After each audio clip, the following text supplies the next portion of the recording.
Forgot about you, you little shit. Skip, away. Away.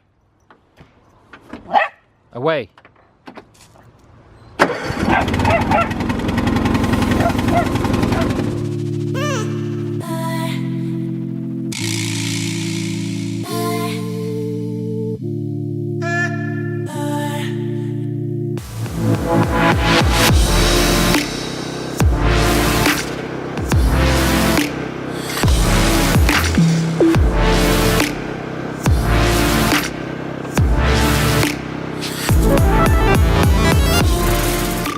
We're doing, this is part 3 of the no weld drum barbecue, whatever. So yesterday we did the handle, and we did the first burn, and we spoke about the frame. Now today I want to talk about what we do with the thing now that it's done its first burn.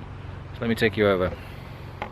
This is what remains of what we put in there yesterday. I didn't come back, I didn't chooch it, I just left it cooking all night, and died down now. So what I'm going to do is I'm going to scoop all this out, get rid of the ash in another bin, a metal bin, and then we can brush it down with a wire brush and a sweepy thing. Yeah? Right. Let me do that.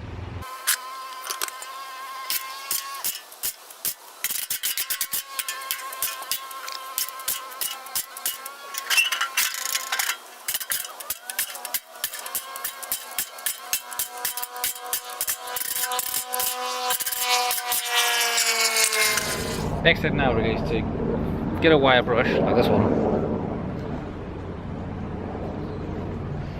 a wire brush and a normal sweeping brush, and go over the whole thing with the wire brush so that just get off the loose paint and get as clean as you possibly can.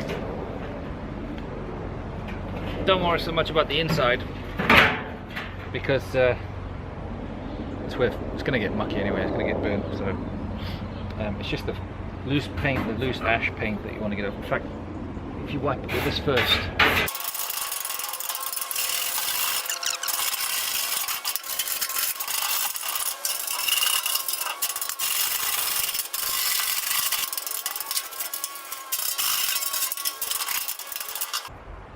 Okay, this barrel is different from the other one. It seems to have, now that there's tension been taken out of it, it seems to have opened up a little bit more. I might have to do a little bit more grinding on these edges and try and form it back into shape. I need to get it into a safe place where I can bend it back on itself there and hold it and see if it will take form. As you can see, it's catching here. So each one's unique, and just treat it as such. So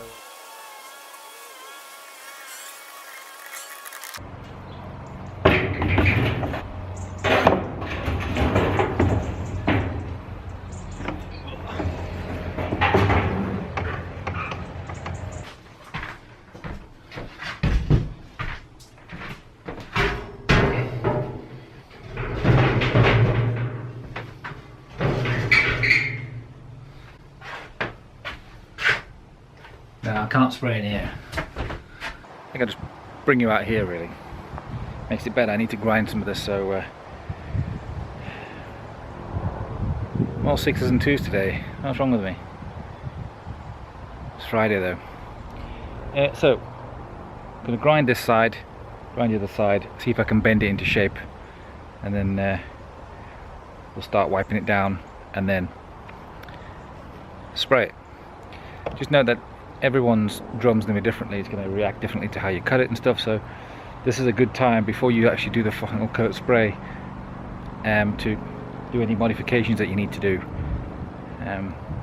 before you spray it, because obviously when you sprayed it, that's it, you want to be done. Right.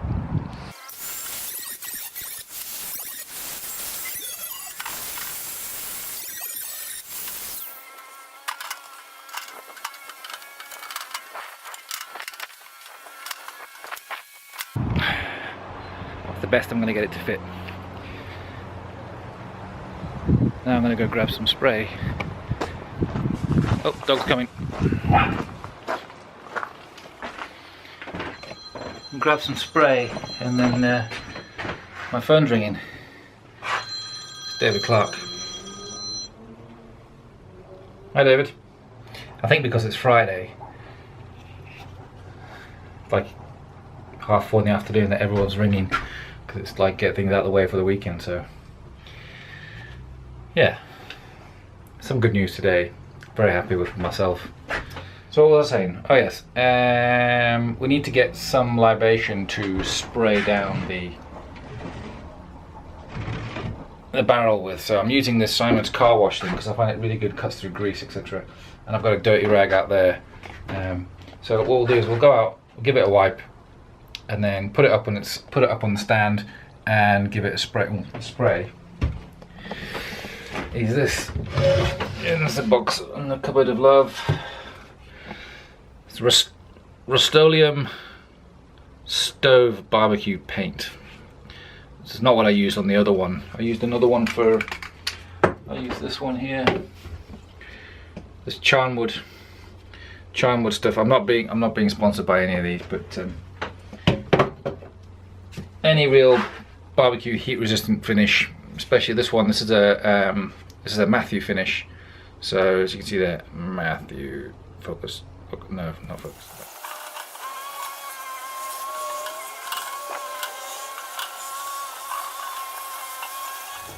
Alright, once I've wiped it down, I'll bang it up on there and then we'll spray it.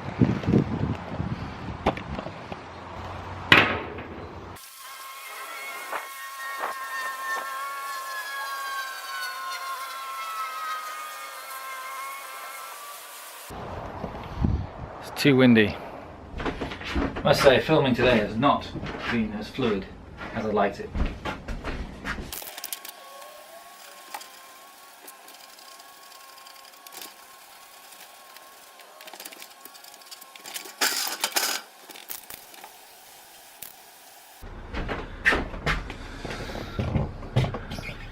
So that was boring. Okay, I've sprayed half of it, but I've run out of spray, so I'm going to use the other stuff, and then it's nearly finished. Cracking.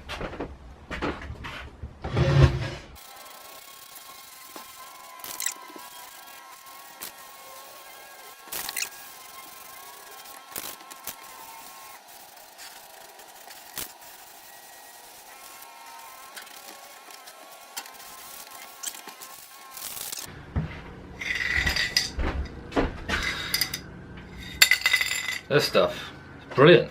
Goes on in minutes. So I don't recommend the other crap one, Rustoleum one. Get the charnwood spray. Much better. Goes on much faster, and it has a nicer finish. You'll see it has more sort of a pearlescent finish to the black. So while that's drying, let's just talk about the frame for the grill. Oh, there's a balloon in here. Essentially, it's 4 pieces of metal cut and drilled in the corners and bolted. You can use anything for this, any kind of angle iron, steel, brackets, shelving, whatever, as long as it's, you know, decent thickness so that it's not going to melt or distort or anything. Don't use anything galvanized because that's poisonous when you're cooking. The problem I have now is that when I made this piece, cut off a piece of this, which is what I used. So now I'm going to have to fabricable a piece to make that work.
So I've just cleaned it up to get the surface scum off it. It's a bit rusty, so I want to get back down to steel.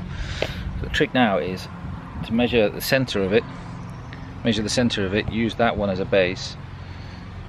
Measure out, cut 45 degrees out here, or cut a 90 degrees out, and then bend it round and shape it.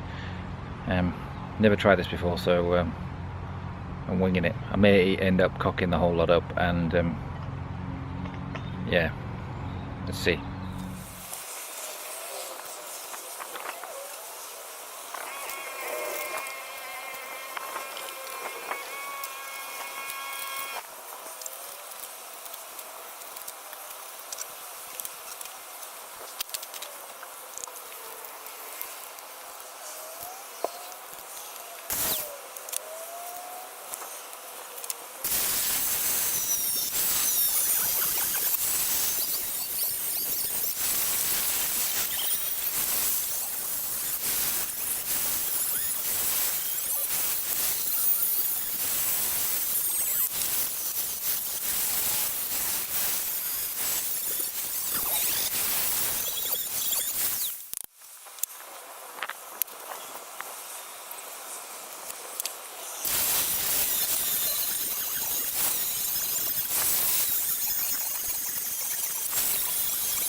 Kind of worked.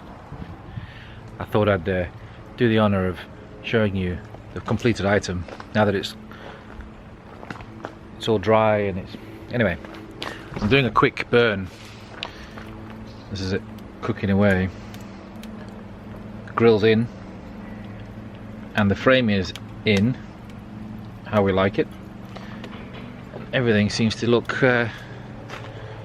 quite nice. I'm really pleased with this one. It's just a little high for me. It's just a little high compared to the other one.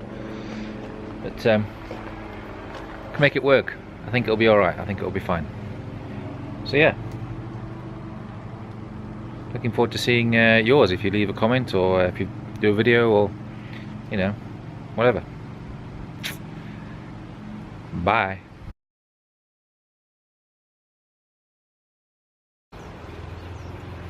Neighbours mowing. It's a graveyard. How we doing, guys? Day 3 of... Now I'm being stared at. Yeah, they're fine. Never gonna get this fucking done.